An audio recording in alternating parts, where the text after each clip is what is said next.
Halo, kita bertemu lagi di sesi setelah UTS dan topik pertama yang kita akan bahas adalah tentang ethics atau etika ya, right or wrong. Dan ketika kita bicara mengenai etik, maka kita harus tahu apa itu etika ya atau ethics. First of all, yang pertama-tama, etika itu adalah sebuah cabang filsafat yang masuk ke dalam moral philosophy. Jadi ada beberapa jenis filosofi cabang dan etika ini masuk ke dalam moral philosophy. Jadi kalau kita berbicara mengenai etika, biasanya ada dua istilah lain yang mirip, yaitu istilah norma dan juga moral. Jadi bagaimana norma, moral, etika itu seperti apa perbedaannya. Jadi sebetulnya mereka itu satu sama lain berhubungan, terkait, tapi secara definisi dan artinya itu ada sedikit perbedaan. Jadi memang agak mirip tetapi ada sedikit perbedaan antara apa itu norma, apa itu moral, apa itu etika. Kita mulai dulu dengan norma. Kita sebagai manusia hidup dalam suatu kelompok masyarakat pasti pernah dengar dan tahu ya kurang lebih norma-norma yang berlaku di sekitar kita itu seperti apa. Tapi secara definisi diambil dari Merriam-Webster, norms atau norma itu adalah standar atau proper or acceptable behavior. Jadi maksudnya standar dari suatu perilaku yang diterima atau yang tepat gitu ya. Jadi norma ini terkait dengan standar seperti apa, perilaku-perilaku seperti apa yang dapat diterima oleh suatu lingkungan atau suatu perilaku yang dilakukan yang tepat dalam suatu lingkungan. Misalnya ketika kita berkunjung ke rumah orang, maka mungkin ada norma harus memberikan salam dulu atau menelpon dulu sebelumnya, jangan langsung datang gitu. Jadi ada standarnya yang mungkin tidak tertulis, tidak ada buku atau kitab mengenai norma ya, tetapi kita tahu karena belajar dari lingkungan. Contohnya misalnya dalam suatu kelas, ruang kelas itu adalah suatu norma yang harus dilakukan untuk mendengarkan orang lain ketika orang lain itu berbicara. Jadi jangan sampai ada orang sedang menjelaskan atau sedang presentasi dan kalian tidak mendengarkan atau bicara sendiri. Nah itu sebetulnya sudah melanggar norma ya, karena perilakunya tidak sesuai dengan standar seorang mahasiswa dalam kelas, apalagi ketika dalam masa presentasi atau penjelasan. Dalam konteks yang lebih luas, norma ini misalnya contohnya adalah it is a norm to not invade another country without just cause. Jadi bukanlah suatu norma ketika sebuah negara tanpa ada alasan atau penyebab yang sangat jelas, yang sangat bisa dipertanggungjawabkan itu tiba-tiba menyerang negara lain gitu ya.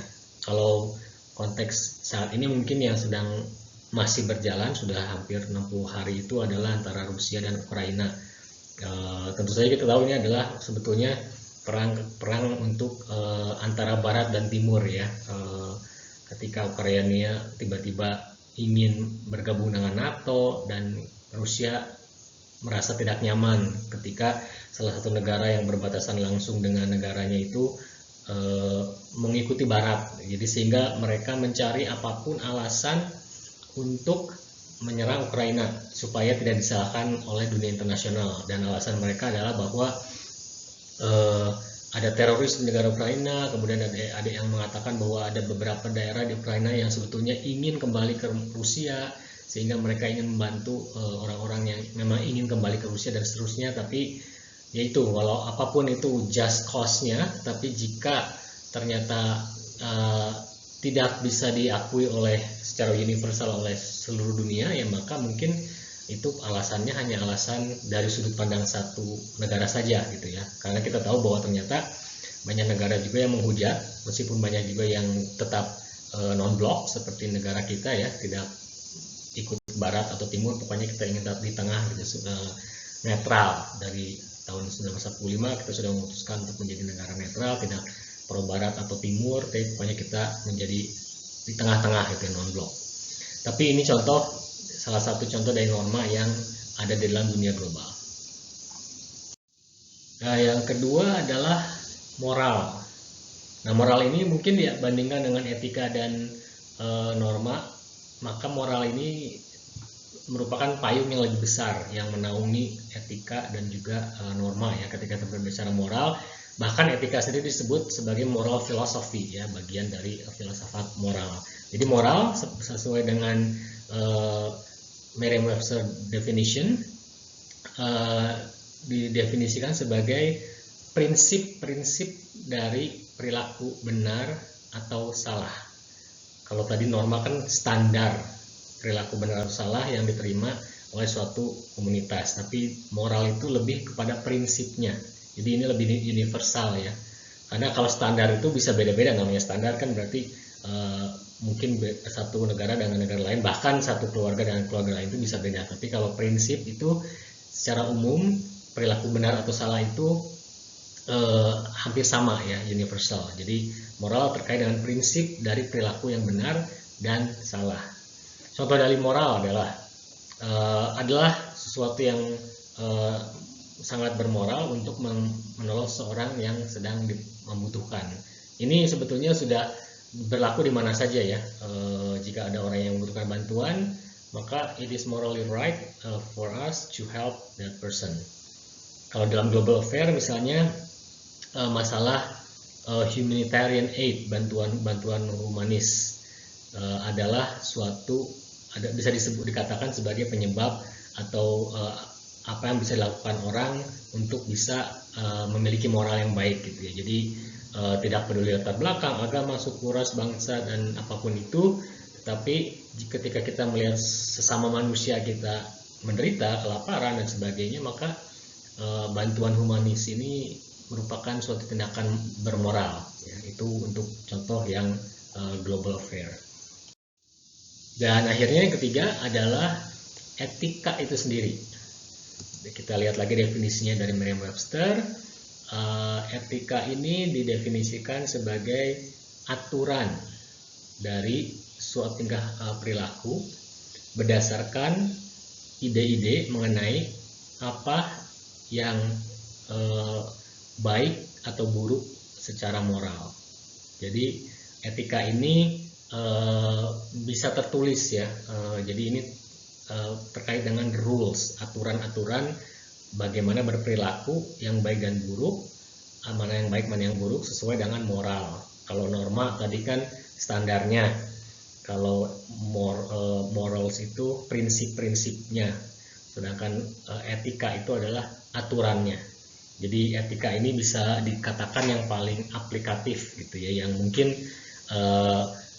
bisa dikatakan etika ini lebih spesifik mengatur bidang-bidang kehidupan. Misalnya ada etika kedokteran, ada etika bisnis, ada etika dalam bertata krama dan sebagainya. Jadi ada aturan-aturan yang dibuat. Jadi ada etika yang dibuat oleh orang-orang. Itu adalah definisi dari Merriam-Webster. Contohnya mencuri itu tidak etis gitu ya. Dimanapun itu kan, mencuri itu tindakan yang tidak etis.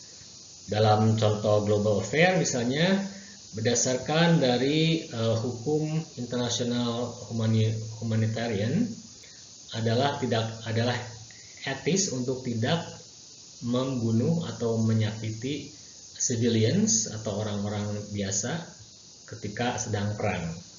Tapi tentu saja hal ini tidak bisa 100% dijamin ya, karena dalam konteks perang, seperti contohnya balik lagi ke Ukraina Rusia, kita bisa lihat berapa banyak warga sipil yang terbunuh. Meskipun secara etika hal itu tidak etis, secara international humanitarian law hal itu tidak diperbolehkan. Jadi hanya tentara yang mungkin bisa menjadi target gitu ya, bukan orang-orang sipil atau gedung-gedung sipil yang lainnya. Tapi dalam konteks perang selalu ada collateral damage atau korban sampingan gitu ya, korban tidak disengaja, dan itu sebetulnya sudah melanggar etika gitu ya, karena ada aturannya dari international law ini.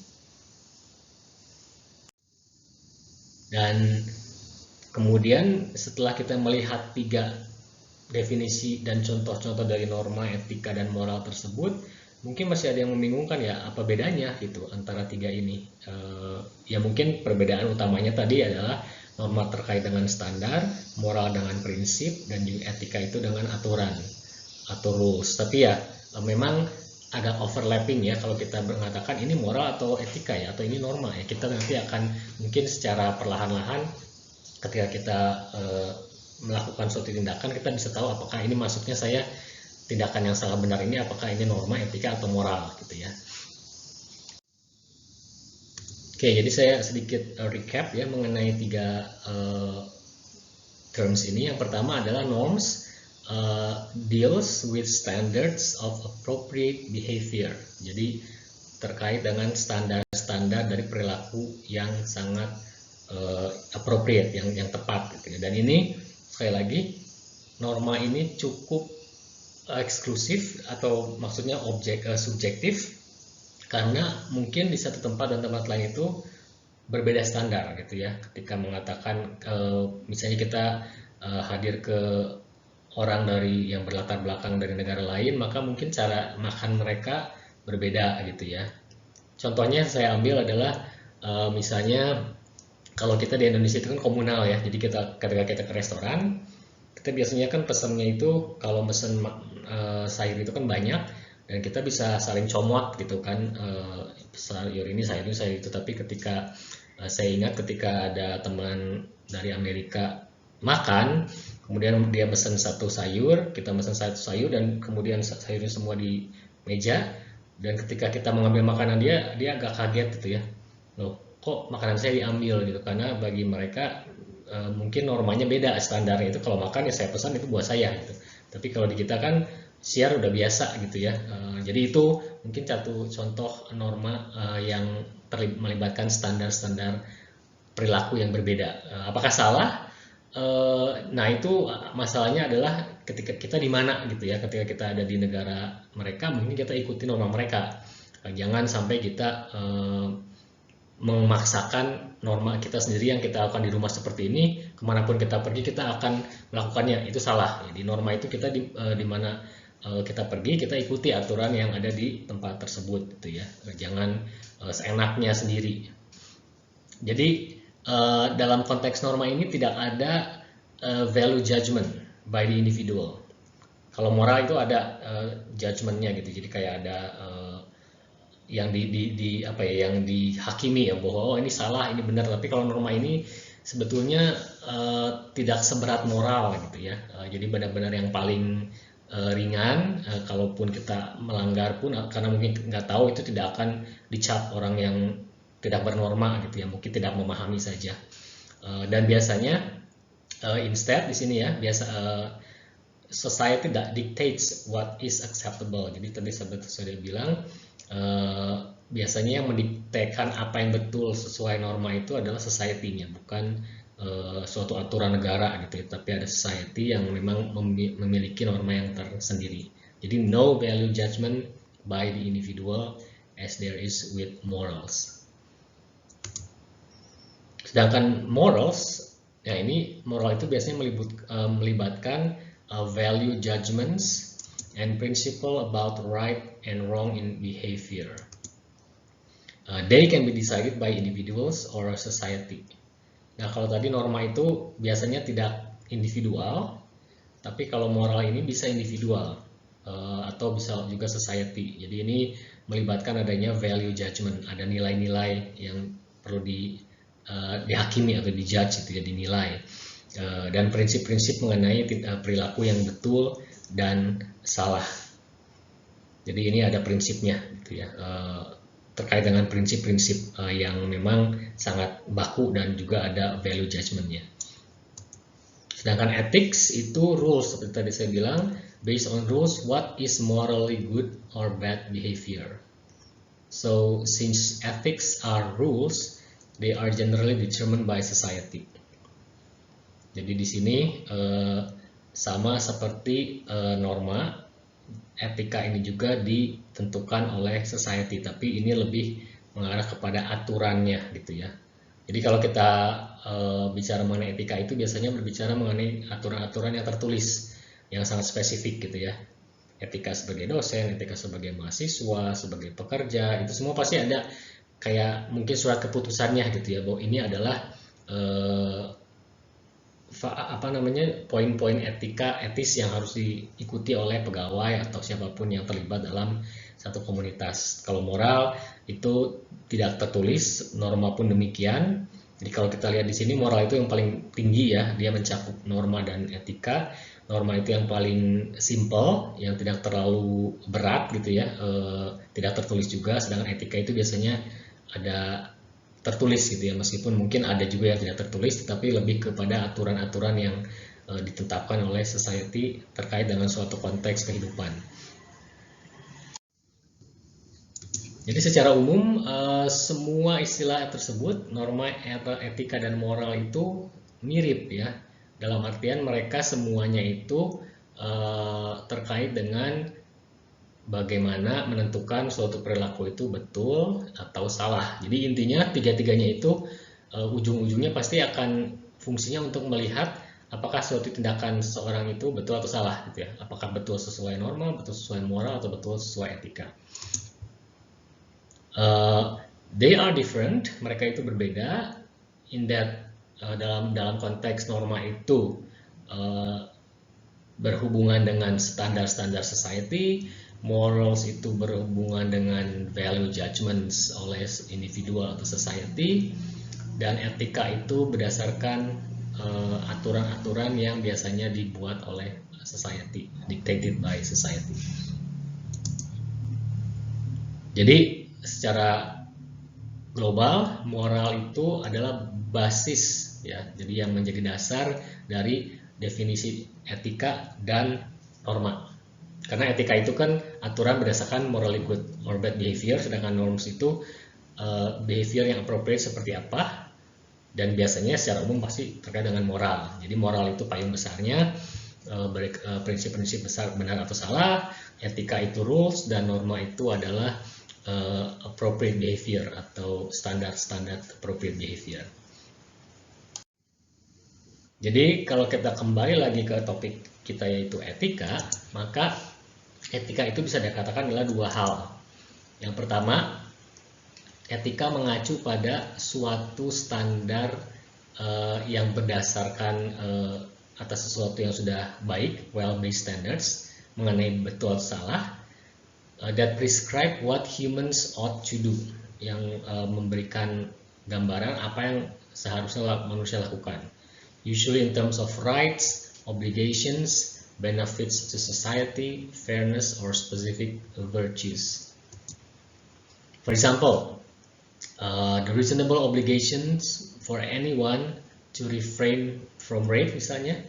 Jadi suatu kewajiban atau memang keharusan yang sangat masuk akal bagi semua orang untuk menahan diri, misalnya melakukan pemerkosaan, pencurian, pembunuhan, penyerangan, atau menghakimi orang lain, dan juga melakukan penipuan. Itu semuanya adalah etika yang sangat reasonable. Jadi ada standar betul salahnya itu sangat jelas. Dan ethical standards di sini juga melibatkan hal-hal yang terkait dengan virtues, misalnya honesty, compassion, bravery, courage, loyalty, semuanya gitu ya. Jadi terlibat dengan standar-standar juga terkait dengan beberapa virtues yang memang sudah diterima secara universal.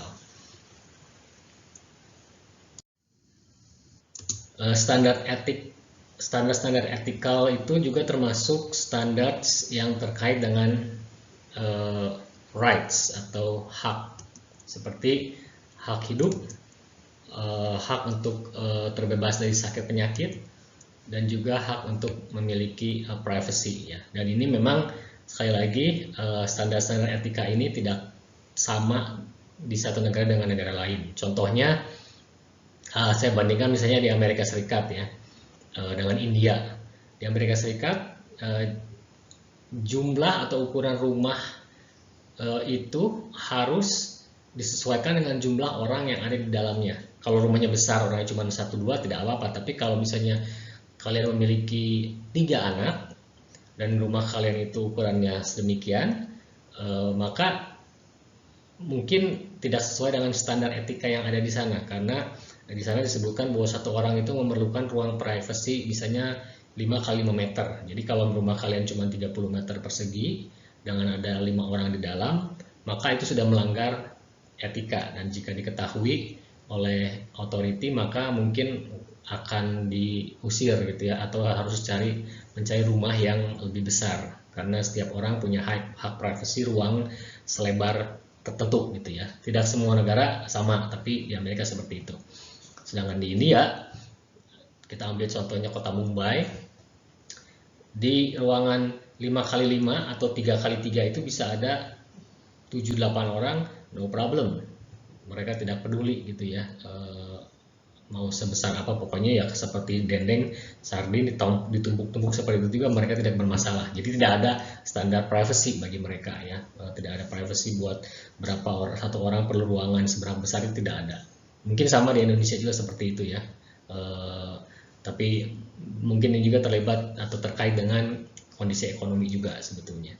Tapi kurang lebih ethical standards ini juga bisa berubah gitu ya, tidak sama di satu negara atau dengan negara lainnya. Dan such standards are adequate standards of ethics because they are supported by consistent and well-founded reasons. Jadi standar-standar yang ditetapkan ini merupakan standar yang cukup bagi etik karena mereka itu didukung oleh suatu pemahaman atau menggunakan akal, well-founded reason ya. Jadi alasan mengapa harus seperti itu mereka memang dibedakan dengan akal. Misalnya harus 5x5 itu harus satu orang segitu, apa aturannya atau apa dasar pemikirannya ya, memang karena setiap orang itu berhak memiliki hak ruang gerak gitu ya untuk melakukan aktivitasnya, dan ini konsisten seperti itu. Jadi mungkin di masa depan atau etika ini bisa berubah-ubah sesuai dengan kondisi.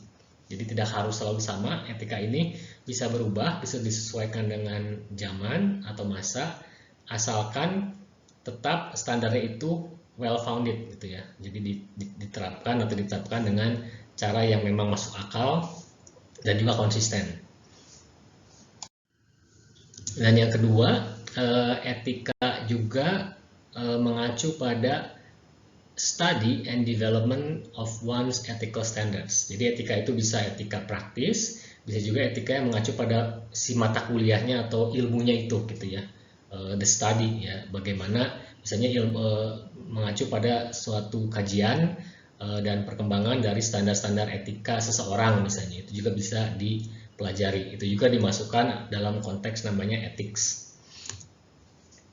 Jadi sangatlah penting untuk selalu secara konstan examining one standard to ensure that they are reasonable and well founded. Jadi sangat penting untuk terus-menerus melakukan pemeriksaan apakah etika yang berlaku bagi seseorang ini tetap bisa diberlaku seterusnya atau perlu dirubah gitu. Jadi memang etika ini tidak kaku gitu ya, tidak mati kalau sudah jadi itu pasti harus seperti ini, enggak. Jadi harus terus-menerus ada constant examination. Jadi sebagai simpulan, etika juga dapat dikatakan sebagai suatu usaha yang terus-menerus dilakukan dalam mempelajari keyakinan moral kita dan juga tindakan-tindakan moral kita, dan suatu usaha untuk memastikan bahwa kita dan institusi yang kita bentuk itu dapat mencapai standar yang reasonable dan juga solid ya, berdasarkan dengan akal pemikiran yang solid dan juga reasonable. Jadi ini adalah suatu continuous effort. Etika ini bukan sesuatu yang permanen atau statik gitu, tapi dynamic, terus-menerus berubah. Intinya adalah supaya kita terus-menerus yakin bahwa kita sudah melakukan sesuatu yang baik, yang sesuai dengan moral accepted ya untuk bisa mencapai standar yang ditentukan. Dalam kata lain, etika adalah sebuah atau panduan dalam menentukan mana yang baik, mana yang salah, menyeleksi tindakan-tindakan yang kita lakukan untuk mencapai hasil yang baik, dan juga untuk mengevaluasi motif-motif mengapa kita melakukan tindakan tersebut. Ya, ini sangat diperlukan ya, karena kalau kalian mungkin sudah pasti tahu bahwa untuk mencapai satu tujuan itu akan banyak sekali jalannya. Nah, dengan sekian banyak jalan, kalau tidak ada etika itu maka susah mana yang kita perlu ambil, karena setiap opsi yang ada untuk mencapai tujuan yang sama itu bisa melibatkan tindakan-tindakan yang berbeda, yang konsekuensinya pun berbeda meskipun tujuan akhirnya sama. Nah, bagaimana kita memilih yang betul, yang paling tepat? Nah, disitulah etika berperan, gitu ya. Jadi etika berperan untuk kita bisa menimbang-nimbang mana yang paling tepat untuk mencapai tujuan kita. Baik, jadi setelah tadi membahas sedikit latar mengenai etika, norma, dan moral, maka kita masuk ke topik yang spesifik, yaitu cabang-cabang etika, ya, atau dimensions of ethics yang sudah saya post juga di dalam morning. Cabang etik yang pertama adalah disebut meta ethics. Meta itu terkait dengan dirinya sendiri. Jadi meta ethics itu adalah pertanyaan-pertanyaan etika yang melibatkan si etika itu sendiri. Contohnya, apa yang dimaksud dengan tindakan yang salah misalnya? Itu kan bukan sesuatu yang spesifik, tapi etika kan berbicara mengenai salah dan benar. Jadi ketika ada pertanyaan apa itu tindakan yang salah, itu disebutnya meta etika karena mempertanyakan konteks etika itu diri sendirinya, gitu ya, diri sendiri, etika itu sendiri. Jadi contohnya, what is meant by being right? Jadi ketika kau bilang kamu itu benar, maksudnya apa sih, gitu. Nah, itu pertanyaan di meta ethics karena konteksnya itu benar-benar sangat fundamental, gitu ya. Apa sih yang dimaksud dengan tindakan benar? Atau apa sih tindakan yang salah? Jadi hal ini, meta ethics deals with the definition of right and wrong. Meta means about the thing itself, so meta ethics is ethics about ethics. Itu yang disebut dengan yang pertama, meta ethics. Cabang kedua adalah yang disebut dengan prescriptive ethics atau normative ethics. Ini terkait dengan pertanyaan-pertanyaan seperti apakah suatu tindakan itu secara etis benar, atau apakah tindakan tersebut salah, dan juga prescriptive ethics ini digunakan untuk memeriksa jika suatu tindakan atau hasil dari suatu tindakan tersebut sesuai dengan definisi betul atau salah. Nah, di sini ada 3 cabang. Nanti kita akan bahas secara spesifik minggu depan ya, deontological, teleological, dan virtue ethics ini. Tapi contoh kalimat pertanyaannya adalah, is it wrong to kill a person? Ini pertanyaannya cukup umum ya.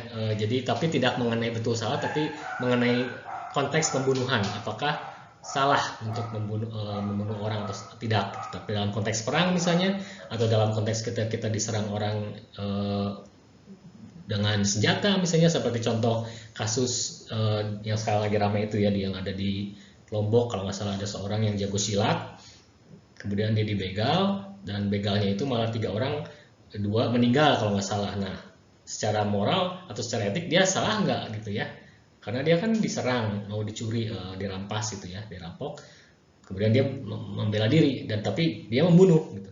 Nah, apakah betul atau salah? Itu masih ramai kasusnya di berita. Jadi itu adalah salah satu contoh kasus moral. Jadi sebenarnya orang ini bersalah nggak nih membunuh orang, kok sampai mati gitu, nggak cuman babak belur doang gitu. Nah, itu apakah perlu nggak sejauh itu gitu? Ya memang sial aja ya, dia merampok orang-orang tersebut merampok seorang yang jago bela diri. Cabang yang ketiga adalah descriptive ethics atau comparative ethics. It deals with people's beliefs about morality. It deals with society, what society thinks as good or bad. It is an empirical investigation of the moral beliefs of various group. Jadi kalau descriptive ethics ini biasanya kalau ketika kita membandingkan antara misalnya etika kedokteran di negara A dan negara B misalnya, atau etika bisnis di perusahaan A dan perusahaan B. Nah, itu adalah suatu cabang etika yang membahas mengenai bagaimana membandingkan dua kasus etik. Jadi contohnya di sini pertanyaannya, how many among you think that it is wrong to kill a person? Nah, ini kan berarti kita tidak melihat is it wrong to kill a person, tapi kita menanyakan kepada orang gitu ya, kamu bagaimana? Sedang kamu bagaimana? Jadi membandingkan jawaban dua orang terhadap suatu kasus etika. Jadi sebutnya makanya comparative ethics. Jadi ini terkait dengan people's belief, either it is individual or group atau communal atau perusahaan atau apapun, tapi intinya membandingkan atau mencari tahu keyakinan, etika atau moral seseorang atau sekelompok orang terkait suatu topik ya atau tindakan. Dan cabang keempat dan terakhir yaitu yang paling praktikal, yaitu applied ethics. Dari namanya sendiri, ini adalah cabang paling praktis dari etika yang terkait atau yang membahas mengenai pertanyaan-pertanyaan etika yang sangat spesifik dalam bidang-bidang yang praktis. Contohnya ada bioethics. Apakah misalnya boleh enggak kita mengklon manusia? Secara etika, apakah itu dimungkinkan atau diperbolehkan? Apakah itu etis ketika kita mengklon diri kita sendiri misalnya? Legal ethics misalnya ya, ini terkait misalnya dengan perjanjian antara klien dan pengacara, tidak boleh dibocorkan. Nah, apakah jika klien itu ternyata memiliki rahasia yang sangat penting buat negara, apakah pengacaranya boleh membocorkannya, ya atau tidak? Nah, ini adalah suatu legal ethics misalnya. Business ethics, misalnya kita sudah bekerja sama dengan perusahaan A, apakah boleh kita bekerja sama dengan perusahaan B yang sama persis bidangnya? Apakah itu etis melakukan hal seperti itu? Dalam medical, contohnya yang di sini disampaikan, apakah etis untuk memberikan euthanasia? Meskipun misalnya orang yang mau di euthanasia itu sudah memberikan, ya saya mau di euthanasia, mau disuntik mati aja. Apakah itu etis enggak? Apakah dokter memperbolehkan? Meskipun itu keinginan si pasien. Lebih berat lagi jika seorang pasiennya sudah dalam keadaan vegetatif, koma gitu ya, tidak ada brain activities, kemudian keluarganya meminta di euthanasia. Nah, itu apakah etis atau enggak? Secara medis dia masih hidup, tapi seperti tanaman, tidak bisa apa-apa gitu ya. Tapi di satu sisi dia sebetulnya ya tidak bisa apa-apa juga, tidak bisa beraktivitas, tapi tetap apakah etis untuk melakukan euthanasia? Itu adalah contoh yang sangat praktikal ya dalam berbagai bidang ilmu. Oke, jadi itu adalah akhir dari pembahasan etika kita yang pertama. Minggu depan kita akan membahas 3 approaches to ethics yang tadi sudah disinggung sedikit, ada deontological dan sebagainya, karena itu cukup menarik terkait dengan beberapa kasus yang klasik ya yang kita akan bahas minggu depan. Dan juga minggu depan sebelum kita mulai pembahasan 3 approach itu akan ada kelompok assignment, grup assignment yang sangat simpel. Kalian hanya cuma memberikan 1 contoh pertanyaan untuk tiap-tiap branch dari ethics, yaitu meta ethics, prescriptive ethics, descriptive ethics, dan juga applied ethics. Jadi silakan just one example from each branches ya. Jadi presentasi juga jangan terlalu lama, cukup 5 menit saja. Jadi cuma bilang ini contoh meta ethics, pertanyaan ini, prescriptive ethics contohnya ini, dan seterusnya ya. Jadi jangan terlalu lama karena kita punya 1 bahan lagi yang akan kita bahas di minggu depan. Oke, jika tidak punya kelompok, maka kalian kumpulkan saja jawabannya di morning ya. Tapi kalau ada kelompok, kalian presentasikan. Alright, so that's the end of the ethics session. There will be more ethical discussion next week. We will see each other again next week. Thank you for watching.